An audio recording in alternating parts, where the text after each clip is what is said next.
अपने YouTube class में आज आप लोग की स्वागत है। आज हम लोग की जीके जीएस की एक क्लास है जिसमें हम लोग जो भी क्वेश्चन है उसको हम लोग करेंगे। तो चलिए स्टार्ट करते हैं। पहला एक क्वेश्चन है कि कपास के रेशा का उपयोग करके कपड़ा बनाने का आर्थिक गतिविधि किस क्षेत्र के अंतर्गत आती है। तो एक कपास के रेशा का उपयोग करके कपड़ा बनाने का जो आर्थिक गतिविधि है जो किस क्षेत्र के अंतर्गत आता है वह क्षेत्र कौन सा हो सकता है। यदि आप जानते हैं तो बता सकते हैं। अगर आपको दिक्कत हो रही है समझने में बड़ा कर देते हैं। उसके लिए आप लोग इसको आंसर दीजिए। पहला ही क्वेश्चन है क्या, पहला क्वेश्चन आपका है, सॉरी, चलिए स्टार्ट करते हैं कि कपास के रेशा का उपयोग करके कपड़ा बनाने की जो आर्थिक गतिविधि है इस गतिविधि को हम लोग किस क्षेत्र में रखते हैं। ये भारत की जो अर्थव्यवस्था है उस अर्थव्यवस्था से क्वेश्चन पूछा गया है। जैसे आपको पता होना चाहिए कि भारत की अर्थव्यवस्था को हम लोग 3 भाग में बांटते हैं। कितने भाग में बांटते हैं? 3 भाग में। एक को बोलते हैं प्राथमिक क्षेत्र, द्वितीय क्षेत्र और एक तृतीय क्षेत्र। देखिए यहाँ से क्वेश्चन यहाँ पे उठाया गया है। तो जो प्राथमिक क्षेत्र होता है इसे हम लोग बोलते हैं कृषि का क्षेत्र। क्या बोलते हैं? कृषि का क्षेत्र। दूसरा को हम लोग बोलते हैं उद्योग का क्षेत्र और तीसरा को हम लोग बोलते हैं सेवा का क्षेत्र। किसका बोलते हैं? सेवा का क्षेत्र। तो कपास है जो कृषि से रिलेटेड है, कपास है जो कृषि से रिलेटेड है, इसलिए हम इस क्षेत्र को बोलेंगे प्राथमिक क्षेत्र। क्या बोलेंगे? प्राथमिक क्षेत्र। तो चलिए आपका आंसर है जो क्या हो जाता है? बी हो जाता है। आपका आंसर क्या हो जाता है? बी। अब हम लोग एक एक करके आगे बढ़ेंगे कि दूसरा हमारा कौन सी क्वेश्चन है। तो दूसरा क्वेश्चन पे आते हैं कि कौन सी कला ग्रीक बौद्ध कला के नाम से भी जाना जाता है। यानी कि यहाँ पे समझना है ग्रीक बौद्ध कला। ग्रीक बौद्ध कला मतलब एक यूनानी कला है, बौद्ध की कला है, और एक किसकी कला है? तो जो ग्रीक बौद्ध कला है एक प्रकार की गंधार कला है। कैसी कला? गंधार कला है। और भारत में जो भी मूर्तियाँ बनती है उसे मथुरा कला में बनती है। कौन सी कला में? मथुरा कला में। अब बिहार का जो सबसे मशहूर पेंटिंग होता है वो मधुबनी कला में होती है। किस कला में होती है? मधुबनी कला, यानी मधुबनी पेंटिंग भी कहते हैं। तो इसका सही आंसर होगा जो आपका ए होगा। क्या होगा? ए होगा।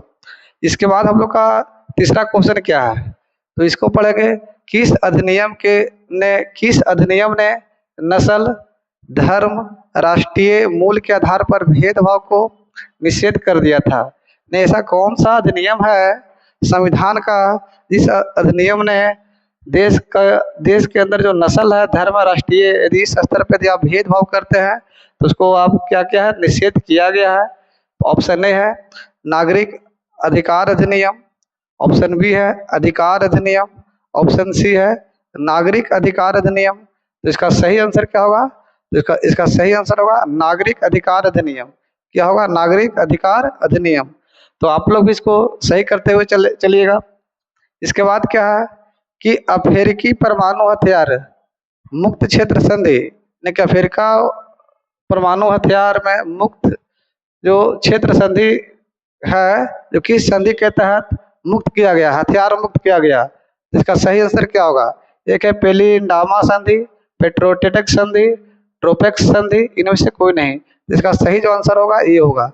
क्या होगा? ये होगा पिली एंडामा संधि। पिली एंडामा की संधि है।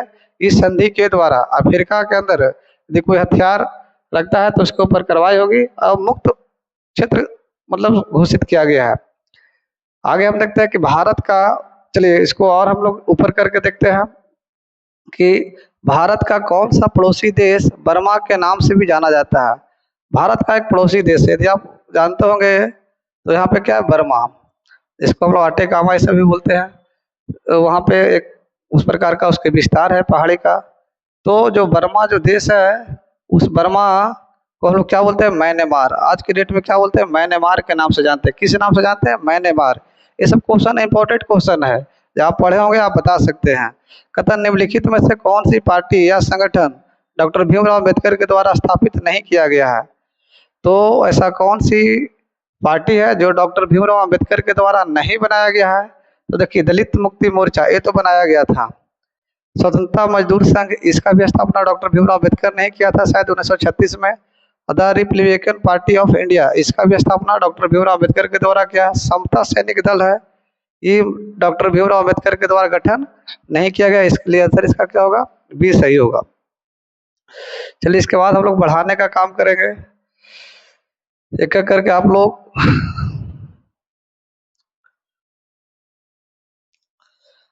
लोग इसमें जुड़े रहिए। आपको यदि जो समझ में आता है उसका आप आंसर दीजिए। आप कहीं से पढ़िए, आप क्वेश्चन यहाँ जरूर लगाइए, क्योंकि लगाने में कोई बुराई थोड़ी है। आप चाहिएगा तो अपना प्रैक्टिस के लिए ये आपके लिए बेहतर हो सकता है। तो चलिए जो क्वेश्चन है, क्वेश्चन को हम लोग देखेंगे। अगला हम लोग का क्वेश्चन सबसे इम्पोर्टेंट क्वेश्चन है। क्वेश्चन क्या है कि संस्था और संघ बनाने का अधिकार। देखिए ये सब क्वेश्चन मौलिक अधिकार से है। यदि आप किसी भी कोचिंग संस्थान में किसी भी शिक्षक से पढ़ते होंगे तो आप मौलिक अधिकार जरूर पढ़े होंगे। सीधा क्या होता है मौलिक अधिकार। यदि आप इस मौलिक अधिकार को पढ़े होंगे, इसे मैग्ना कार्टा के नाम से जाना जाता है, जो अमेरिका के संविधान से लिया गया है और ये भारतीय संविधान के भाग 3 में इसका उल्लेख किया गया है, जो अनुच्छेद 12 से लेकर 35 तक पढ़ना है। उसी में से एक है स्वतंत्रता का अधिकार, 19 से 21 तक है, 19 से 21 तक, 19 से 21 में ही स्वतंत्रता का अधिकार दिया गया है। यहाँ से एक क्वेश्चन पूछा गया है कि संस्था और संघ बनाने का जो अधिकार है किस प्रकार का अधिकार है। तो इसका सही आंसर चुनना है। प्रत्येक व्यक्ति के लिए सुनिश्चित अधिकार, केवल नागरिकों के लिए सुनिश्चित स्वतंत्रता का अधिकार, कानून के समक्ष समानता का अधिकार, जीवन और दैहिक स्वतंत्रता का अधिकार। तो जो संस्था और संघ बनाने का जो अधिकार है, जो केवल ये नागरिकों को दिया गया है। केवल किसको दिया गया है, नागरिकों को दिया गया है। अगर नागरिक ना बोल के अगर हम किसी व्यक्ति को बोलते तो देशी भी हो सकता था और विदेशी भी हो सकता है। तो यहाँ पे हम लोग जो भी संस्था और संघ बनाने का अधिकार है विदेशी को नहीं है, बल्कि किसको है, नागरिकों को है। किसका है, नागरिकों को अधिकार दिया गया है। भारतीय नागरिक को यह सुनिश्चित किया गया है कि आप स्वतंत्र हैं, संस्था बना सकते हैं, संघ बना सकते हैं और अपने देश के किसी भी हिस्से में भ्रमण कर सकते हैं। आप रोजगार आप क्रिएट कर सकते हैं और कहीं भी निवास स्थान भी कर सकते हैं। विचार एवं अभिव्यक्ति की भी स्वतंत्रता प्रदान किया गया है। ये सभी क्या है, स्वतंत्रता का अधिकार है। इसके बाद हम लोग आगे समझने का प्रयास करेंगे। तो आप जो भी कहीं भी पढ़े होंगे आप जरूर अपने रियलाइज कीजिए, अपने नोट से जरूर मिलाइए, अच्छा लगेगा, क्योंकि ऐसा ऐसा क्वेश्चन आपके एग्जाम के लिए इम्पोर्टेंट हो जाता है। कोई भेदभाव नहीं, किसी का भक्ति नहीं करना है। अब हमारे पास क्वेश्चन क्या आ रहा है कि ओजोन क्षेत्र से क्या तात्पर्य है। ये क्वेश्चन है कि ओजोन क्षेत्र से क्या तात्पर्य है। आप जानते होंगे कि समताप मंडल में ओजोन की परत होती है। उस समताप मंडल में क्या होती है, समताप मंडल में ओजोन की परत जो पृथ्वी की ऊंचाई से 20 से 21 किलोमीटर के आसपास पे एक समताप मंडल होती है। इसमें क्या होती है, ऑक्सीजन का एक लेयर होता है O3 के रूप में, इसी को लोग ओजोन परत बोलते हैं। तो इससे क्या तात्पर्य है, यदि इसमें छेद हो इसका मतलब क्या बोलेंगे, तो समताप मंडल में जो ओजोन परत होती है यदि इसकी जो चौड़ाई है यदि घटते जाए तो इसका मतलब हम ये कहेंगे कि उसमें छिद्र हो रही है। क्या हो रही है, छिद्र हो रही है। तो चलिए ऑप्शन देखते हैं। ओजोन परत में छिद्र होना, ये नहीं, डायरेक्ट नहीं बोल सकते हैं। क्षोभ मंडल में ओजोन परत का कम होना, ये भी नहीं सकता, क्योंकि ओजोन परत तो क्षोभ मंडल में है नहीं। तो भाई इसका आंसर होगा क्या। तो चलिए इसका सही आंसर हम लोग देखने का प्रयास करेंगे कि सही आंसर क्या हो सकता है। तो देखिए इसका सही आंसर जो होगा कि समताप मंडल में ओजोन परत की मोटाई कम होना, यानी समताप मंडल में जो ओजोन परत की जो मोटाई है यदि वो कम हो जाए तो हम कह सकते हैं कि ओजोन परत में क्या हो गई है, छिद्र हो गई है। इसके बाद संयुक्त राष्ट्र संघ दिवस कब मनाया जाता है। तो जो संयुक्त राष्ट्र संघ दिवस है जो हम लोग क्या कब मनाते हैं, 24 अक्टूबर को। कब मनाते हैं, 24 अक्टूबर का। इसका आंसर सही होगा 24 अक्टूबर। अब बहुत इंपॉर्टेंट क्वेश्चन है, जो अब की जो एग्जाम है उसका ट्रेंड ऐसा ही है। अब ये पहले की एग्जाम की पैटर्न था इस प्रकार, लेकिन अब जो ट्रेंड बदल रहा है, हर एक एग्जाम में आपको 10 से 12 क्वेश्चन आपको ऐसा ही दिखेगा। कथन कारक हो या तो मिलान वाली हो। सूची ए सूची दू से क्या करना है, मिलान करना है। तो इसमें क्या है, इसके ऑप्शन को और क्वेश्चन को समझना है। एक होता है बाघ आरक्षित क्षेत्र है, एक क्या राज्य है। जो बाघ आरक्षित क्षेत्र है और राज्य है जो मिलाना है। जैसे आपसे पूछा जाए इंद्रावती, इंद्रावती जो बाघ आरक्षित क्षेत्र है जो कहाँ पे है, तो छत्तीसगढ़ में। कहाँ पे? छत्तीसगढ़। जो बहुत ही इंपॉर्टेंट क्वेश्चन है। आपसे पूछे सिमलीपाल, बंदीपुर, तो बंदीपुर जो आपको पहले आता है पहले आप उसको टिक करिए। ऐसा नहीं कि जो नहीं आता पहले उसको पे हम फंस जाएंगे, नहीं, जो आता है पहले उसको करेंगे। तो जो बंदीपुर है वो कहाँ पे? कर्नाटक में। बंदीपुर कहाँ पे है? कर्नाटक में है। उसके बाद देखिए जाए पेरियार है, तो पेरियार कहाँ पे? केरल। और सिमलीपाल कहाँ पे? उड़ीसा। तो इसी प्रकार से आपका ऑप्शन आपको देख लेना है कि ए का 4, तो ए का 4 किस में है? नहीं, इसमें है और इसमें है, इसमें नहीं है। इसके बाद देखिए बी का 3, तो बी का 3 इसमें है, इसमें नहीं है। तो देखिए बहुत सारा अभी मिटाते हैं क्योंकि एक क्वेश्चन इंपॉर्टेंट है। तो आप लोग को लगेगा कि भाई सर पढ़ा क्या रहा है, तो फिर से बताते हैं कि ऑप्शन आपको टिक कर दी है बस। ए का तो 4 सभी में है, और बी का क्या हो सकता है? 3, तो बी का 3 है जो सिर्फ इसमें नहीं इसमें है, तो इसका आंसर सही होगा, ये गलत होगा। तो इस प्रकार बहुत आसान क्वेश्चन होती है, यदि आप एक भी जानते हैं तो सही सही वो कर सकते हैं। बिहार में 1857 की क्रांति कहाँ से शुरू हुई थी? आप जानते हैं कि आधुनिक भारत के इतिहास में 1857 की जो क्रांति है उसे भी क्वेश्चन एग्जाम में हमेशा बनते रहता है। तो शुरू कहाँ से हुआ? मंगल पांडे किस छावनी के नेता थे? यदि आप ये सब जानते हैं तो कमेंट में बताइए। तो इसका ऑप्शन है पटना से, तो ये चीज़ गलत है। आपका दूसरा है कि देवघर जिले के रोहनी नामक स्थान से, तो ये सही है क्योंकि बिहार में 1857 की क्रांति की जो शुरुआत हुआ है जो कहाँ से हुआ था? देवघर जिले के रोहनी नामक स्थान से हुआ था।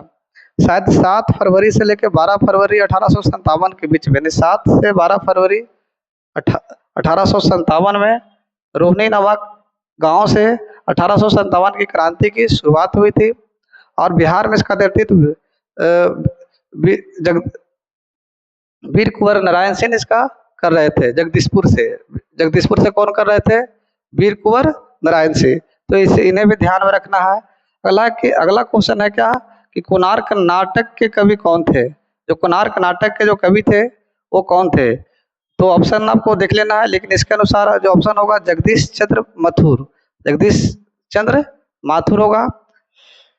कुछ बड़ा कर लेते हैं क्योंकि आप लोग को दिक्कत होगा, क्योंकि पीडीएफ तो है नहीं, हम लोग किताब का पेपर लेके आए थे।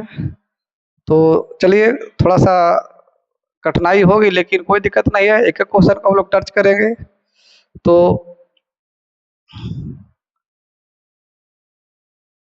टेंशन नहीं लेना है, जो भी होगा हम लोग करने का प्रयास करेंगे। अब देखिए आगे क्वेश्चन क्या है, 13वां क्वेश्चन पे हम लोग आ गए हैं कि वहाँ काला अशोक कौन से वंश के शासक थे? काला अशोक देखिए ये मगध साम्राज्य से क्वेश्चन उठाया गया है।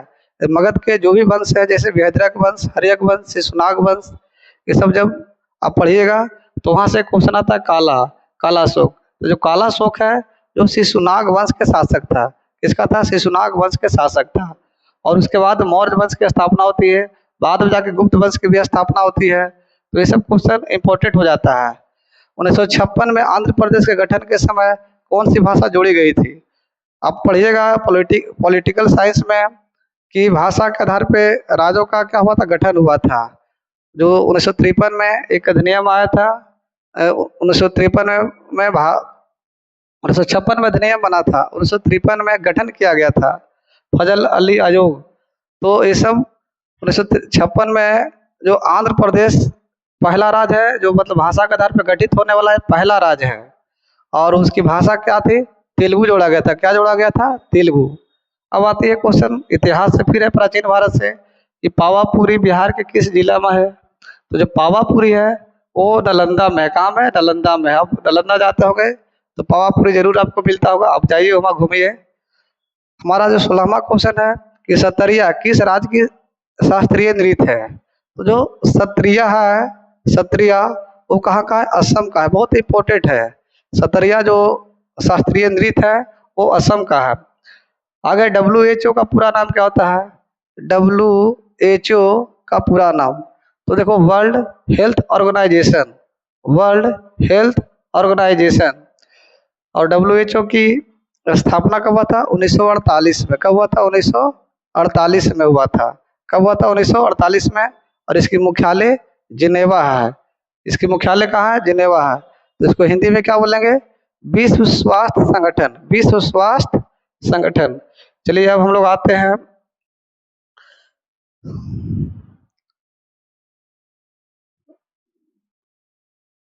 18वां नंबर हम लोग का क्वेश्चन है। आप लोग इसको समझिए।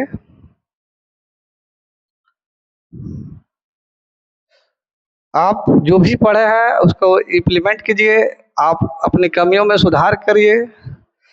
हम इसमें सिर्फ गाइड कर सकते हैं। हम भी आप ही जैसा हम लोग भी पढ़ते रहते हैं। तो आगे की क्वेश्चन है कि भारत में वित्तीय वर्ष, भारत में वित्तीय वर्ष कब शुरू होता है? तो जो भारत का जो वित्तीय वर्ष है आप लोग को बता देते हैं कि बैंकिंग से क्वेश्चन है। 1 अप्रैल से 31 मार्च, ये जो तारीख है ये किसके लिए है? वित्तीय वर्ष है। और आपसे पूछा भारत की वित्तीय राजधानी, तो मुंबई है। भारत का वित्तीय राजधानी कहाँ है? मुंबई है। और भारत का वित्तीय वर्ष है 1 अप्रैल से 31 मार्च। तो देखो कहीं पे 1 अप्रैल से 31 मार्च है तो आपका क्या होगी? सही होगा। 1 अप्रैल से 31 मार्च। आप भी बोलिए 1 अप्रैल से 31 मार्च। आगे क्वेश्चन क्या है कि भारत में निम्नलिखित में से कौन सा क्षेत्र जैव विविधता का तत्व स्थल है? भारत का इनमें से सभी भारत का ही जैव विविधता का ही क्षेत्र है, लेकिन कौन सा क्षेत्र जैव विविधता का तत्व स्थल है? तो जैव विविधता के लिए जो सबसे ज़्यादा जो है वो पश्चिमी घाट है। इसमें बहुत सारे पौधे हैं, बहुत सारे जीव जंतु है, बहुत प्रकार की मतलब कि इसमें प्रजातियां पाई जाती है। इसलिए जैव विविधता के लिए हॉट स्पॉट है। आठ आठ हॉट स्पॉट क्षेत्र है। उन 8 हॉट स्पॉट क्षेत्र में से सबसे जो इम्पोर्टेंट है वो पश्चिमी घाट है। क्या है? पश्चिमी घाट है, जो काफी प्रसिद्ध है। आगे क्वेश्चन आता है धनानंद किस कवि धारा के कवि थे? तो जो घनानंद थे वो किस धारा के थे? तो इसे आप लोग बनाइएगा, थोड़ा सा हमें भी दिक्कत हो रही है। आगे हम लोग बात करते हैं कि जिसमें वस्तु का केवल एक विक्रेता होता है, ऐसे बाजार को क्या कहते हैं? ये देखो, ये क्वेश्चन तो है इकोनॉमिक्स से, लेकिन आप ऐसा ऐसा मानो पॉलिसी आप पढ़े होंगे ब्रिटिश साम्राज्य में कि जो ब्रिटिश कंपनी के द्वारा एक ऐसा मानो पॉलिसी लाया गया था जिसे सिर्फ चाय चीनी पे एक ईस्ट इंडिया कंपनी व्यापार कर सकता है। तो ये अधिकार है, इसको बोलते हैं एकाधिकार। क्या बोलते हैं? एकाधिकार। तो ये सब बहुत आसान क्वेश्चन है। भारत का प्रथम उर्वरक संयंत्र, ये सब कुछ रटिए। भारत का जो प्रथम उर्वरक संयंत्र है जो कहाँ में था? सिंदरी में। कहाँ में? सिंदरी में। कहाँ में था? सिंदरी में। कथा शंकराचार्य के द्वारा जो 4 मठ का निर्माण किया गया था, ये बताइए जो शंकराचार्य होंगे वो आप ऑप्शन से इसको बनाइए। क्या जैन में होगा कि बौद्ध में होगा? देखो जैन में तो तीर्थंकर होते हैं, बौद्ध में बुद्धिस्ट होते हैं, लेकिन या तो बुद्ध होते हैं, लेकिन शंकराचार्य होंगे तो किसमें होगा? सनातन धर्म में होगा। किसमें होगा? सनातन धर्म में होगा। तो बताइए कितना आसान है। सिराजुद्दौला और ब्रिटिश के बीच जो प्लासी का युद्ध हुआ था ये कब हुआ था? तो 23 जून 1757। 23 जून 1757 को यह युद्ध हुआ था। तो इस प्रकार हम लोग का एक क्वेश्चन था। अगर आप चाहते हैं कि एक और क्वेश्चन है लास्ट क्वेश्चन तो आप उसको देख सकते हैं। तो चलिए इसको भी लास्ट क्वेश्चन ही देख लेते हैं। चलिए अभी 2-4 क्वेश्चन और है, उसके बाद देखते हैं।